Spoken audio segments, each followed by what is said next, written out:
Hey, I want to tell you about a new mini course that I have. It's called the 5-Minute Shift.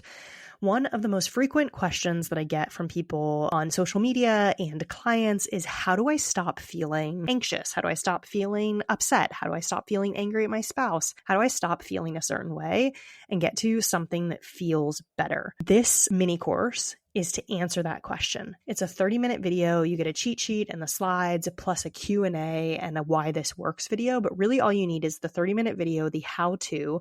It's a process I use every single day, multiple times a day. I have clients who use it and have experienced huge changes in their life. And if you practice this method over and over again, I promise you'll be able to shift any emotion in around 90 seconds to about 5 minutes.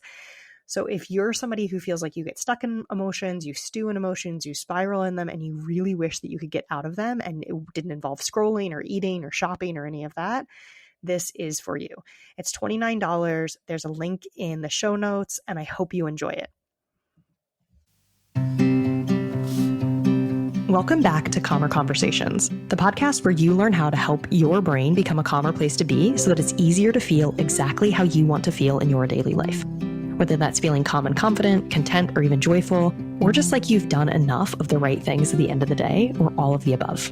I'm Cecilia Mandrick. I'm a certified life coach, yoga therapist, and founder of the Calm Brain Academy. If you're ready to shift the patterns of self-sabotage, procrastination, daily overwhelm, people-pleasing, and perfectionism, you're in the right place. Not only is it possible to change the conversation between your brain and your body, when you do, you'll change your life in the process. And you're one step closer just by joining me today. Ready? Let's dive in. Hey, and welcome to Calmer Conversations. I'm Cecilia, your host. Today, I want to talk about what's happening in the world and how this work fits into what's happening in the world. But first, before we dive into that pretty juicy topic, let's take a moment to center, to ground. No matter what you have been doing or are in the middle of doing or need to do today, you might just take the next 60 seconds or so. You might close your eyes or soften your gaze. Don't close your eyes if you're driving or walking, but maybe feel your sits bones in your seat or your feet on the ground. Maybe take a few intentional breaths. First, making a sigh or a sound for the exhale, and then moving to breathing through your nose and taking a few more breaths there. Seeing if you can notice your physical body, seeing if you can notice what thoughts are present or emotions, and see if you can become aware of these things or notice these things without judgment, without needing to make anything happen, without making yourself or them wrong. Moving into that space of being a gentle observer of yourself and of your experience. Maybe even offering some love and gratitude to yourself for taking time to do something like this, to give yourself something. And then as you feel ready, coming back to yourself in your location. Maybe blinking your eyes, moving fingers and toes, maybe stretching. Hey, welcome. Okay. I occasionally will get messages about this on Instagram, and I think it's a pretty interesting topic. And it's also something that came up in our group coaching space pretty recently. So I run this group coaching space, and it's really a community. It's called the Life Lab, and there are Q&As each week, and there are somatic sessions each week, and there are coaching sessions each week. And within these coaching sessions, you can bring anything up, right? You can bring up really what we might consider smaller, trivial things. You can bring up enormous life events, and they're all welcome there because this is part of life, right? We are humans living the human experience. And as also came up in a recent session, you don't get to escape the human experience, right? No amount of this work will allow you to escape being human and experiencing human emotions. This work, in fact, helps you navigate the human experience differently, perhaps with more ease, but you don't get to excuse yourself from it. And in the same way, we don't get to excuse ourselves from what's happening around us. And let's be honest, there's maybe some, I don't even know what word to use, because it doesn't feel like any word I use could capture the enormity of some of what's happening, some of the devastation that's happening, both on a humanitarian level, on an environmental level, some of the changes that are being made. And I will also be very honest and say that I do not closely follow the news. And before you hate on me for that, I want to explain that a little bit and then explain how I think this work fits into what's happening. I think it is important to know what's going on in the world around us, because the world around, this is where we live, right? We're living in this physical reality. And I think that a lot of times when we do something like follow the news, we can get really wrapped up in what's happening, in the latest clickbait. So please don't take my I don't follow the news for I don't stay abreast of current events, because those are two pretty different things, right? So I try to stay aware of what's happening in the larger world as I can, because I think it's perhaps part of my duty as a citizen, as an aware human being, as a person with an enormous amount of privilege in the world, to do that. And I do not follow clickbait news. I do not watch the news, because it's a distraction from my life. It's a distraction from this work. It, in many ways, is the same as watching like funny cat videos or shopping online or drinking. And then it keeps me in a cycle of dopamine hits. It keeps me in a cycle of being aghast at what's happening. And when I am aghast at what's happening and in moral outrage with all of my friends who agree with me largely, I am not actually doing any of this work. And from my perspective and from what I can see, when we are doing that and when we are in outrage and we're in this cycle, we are actually adding to the problem, not solving it. And this is a pretty big jump from what most people think, because most people think, oh, how nice to be able to sit back and engage in self-care or do things like coaching or mental health work. Like, what a privilege for you to be able to excuse yourself from the outrage that's happening, right? From these kinds of circles and conversations. But I want you to think about, if you do this or you know someone who does this, I want you to think about how you feel after you've done this, right? After you've been engaged in one of these cycles. And I'm going to give a pretty personal example. So I don't really know my parents' political stances when I grew up. I do know that my dad listened to a lot of NPR and PBS. And then some point, maybe when I was in high school, maybe college, so some time ago, right? I'm 40. He started listening a little bit more to Fox News. And at this one point, I took a trip. I was probably in my 30s at this point. I took a trip to go see my grandmother with my father, and it involved a lot of driving. We drove from Virginia to Florida over essentially a long weekend because we really wanted to see her. She wasn't doing that well. And for some period of time, we listened to Fox News on the radio. And my dad, who's like usually a pretty funny, easygoing guy, he's fun to have conversations with, was really outraged. He like got really angry. And while I wouldn't say that he never got angry when I was growing up, it wasn't a state he spent a lot of time in. And I watched him while he listened to this get really, really angry. And he then wanted to talk about it, and he wanted to spiral about it, and he wanted to go on and on about it. And so I made a rule in the car that we weren't allowed to listen to talk radio anymore, that we had to listen to music if we were going to listen to anything at all, or just talk to ourselves. And this was my first experience of really watching somebody that I know be engaged in something like the clickbaity news cycle and get angry. Now, I am not saying that there are not things that are worthy of being angry about. There are things that are going on in the world that are very worthy of being angry about, of really being aware of and watching them. That's not what I'm saying at all. But what I am saying is that when you get in the cycle of just clicking on just watching, just getting the sound bites, just following the social media, being in that place, talking to all your friends about the latest thing, what you do to yourself is you take yourself to a different energetic space. Instead of being grounded within yourself and seeing the world through a lens of love, you start seeing the world through a binary lens, right? Us versus them. They're wrong, I'm right. How dare they? All of these things. And ultimately, what I think that does is it creates more divisiveness. It creates divisiveness within yourself, within your own brain. It creates divisiveness in how you see other people and how you communicate with them and how you are in your life, right? If you just think about, if you spend an hour reading the news in the morning, how you might feel going about your day versus if you spend a half an hour meditating or even like looking at flowers or listening to the birds or like reading a fun novel, you feel very different going about your day. And so to circle back around to doing this work, is I actually think one of the biggest benefits of doing this work is that you start the change you want to see at home. This is going to be an episode of lots of little tangents. I guess I'm seeing now.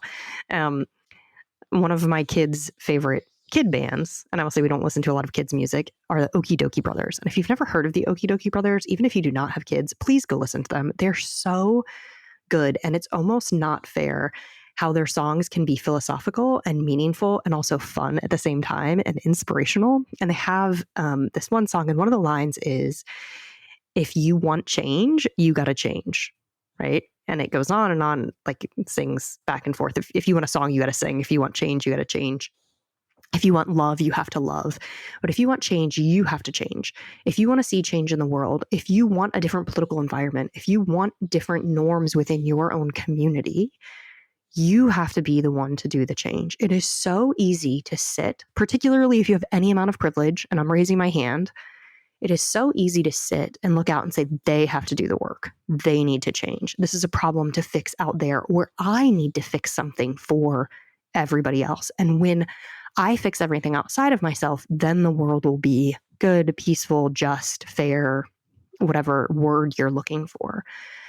But the truth is that all of that work has to start from within ourselves. And it has to start with nervous system regulation, has to start with acknowledgement of what we actually are angry about. And from that place of regulation and from that place of seeing your higher self and the future you want, asking, what work do I need to do and what work do I want to see in the world?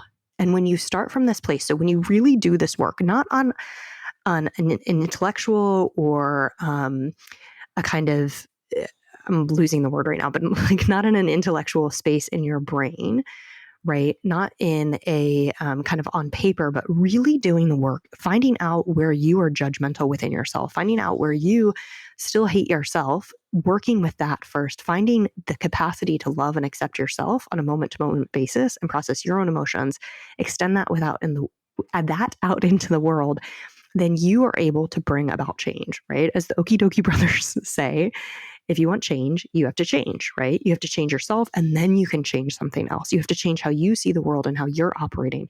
You have to stop. This is Pema Chodron, and I'm not sure I'm saying her name right, but Pema Chodron talks about stopping the war within yourself. And that war has to be stopped before you work on anything outside of you. And when you do, and I'm not saying you need to become somebody like Martin Luther King Jr., but if you do, you get to show up in a way that he did, right? In a way where you are present and grounded within yourself and your vision for the future. You have yourself a regulated nervous system so that you can channel universal good and love through your words and actions. And you take really powerful steps. You create really powerful words in the world. And so it is really tempting to just share news things on the internet. It is really tempting to just get involved in the self-righteous circling that we do with other people who believe the same things we believe. It is much more challenging to do this work yourself, to work to regulate and acknowledge your own emotions and move from that space. And if you want to see change in the world, I encourage you to do this. And it's why I see the work that I do and the work that people in my group are doing as deeply world transformational and political in many ways. Even though we don't, occasionally politics comes up because it's part of our life and coaching, but it's not like a goal of this, right? It's not a political action group. But the work we are doing is deeply like personal, family, community, world changing, because it's changing how people are and how they see themselves and how they see those around them on a very like cellular level, like right, molecular level. And again, when this happens, this allows you to show up differently and allows the world to really shift and change. So yes, there are atrocious things going on in the world right now. And I think it's very important to ask yourself and acknowledge where you are not perhaps doing the work and where perhaps it's easier to just think about like the larger scale things, right? And again, we had coaching about this in the group really recently where we talked about how little things can actually make huge differences. We don't know what the ripple effect is going to be. And so I'm not saying this is not like you have to do this work with me, right? But consider how you actually want to do the work of creating a better world for yourself, for your kids, for your friends, for your dog, for the bees and the birds, and start there, right? Instead of trying to force everything outside of you to change first. And then do the work you want to do, right? And for some people, this is running for office. For other people, it's cleaning up a road in their town. For other people, it's starting gender reassignment services within the shop that they run. I saw a sign for that yesterday when we were out. So really asking, how do I want to do this work? And do the work that you feel called to do, even if it is, as somebody in our group, is greeting everyone who comes into the library with kindness and compassion. Right? And take that as the work you're doing. And that's the work that starts to change the world if we're all doing it, or even just like some small percentage of us are doing it, to be realistic. All right. I'm recording this on the 4th of July, which in the US, this is our nation's birthday. And I think it's important to do this because I just think that if you believe in the world we can create, that it's your duty and obligation to work from within yourself first to make those changes. And I know that I'm saying this as a white person in the US, right? And I realize all the privilege I have. Actually, I probably don't realize all the privilege I have. I don't think there's any way to realize all the privilege that each of us have. But I work to understand the position that I'm in. And I work to understand what that means. And I work within myself to create a better world, to create more love, to create people who see possibility and view things through a lens of love rather than through a lens of hate and division and divisiveness. Okay, if you want to start doing this, come to our group, honestly. But also just ask, how do I want to show up for me? How can I regulate my own system? How can I do this work from that place? I love all of you. This is such important work. It is not trivial. It is not a nice to have. I think it is crucial. I really think it's crucial for the world to be a better, different place. And thank you for listening, because if you're listening, then you're part of it. We like to say it's part of the revolution that we're starting within the coaching group. And so now you're part of the revolution too. Thanks for tuning into this episode of Calmer Conversations. Take what you learned today and use it in your life. Even if it feels a little awkward or clumsy at first, remember these are practices and that real change comes from implementation. Then send me a message over on Instagram or TikTok and let me know what worked or didn't work. If you want to dig deeper into something from today's episode, all of the resources can be found at the link below in the show notes.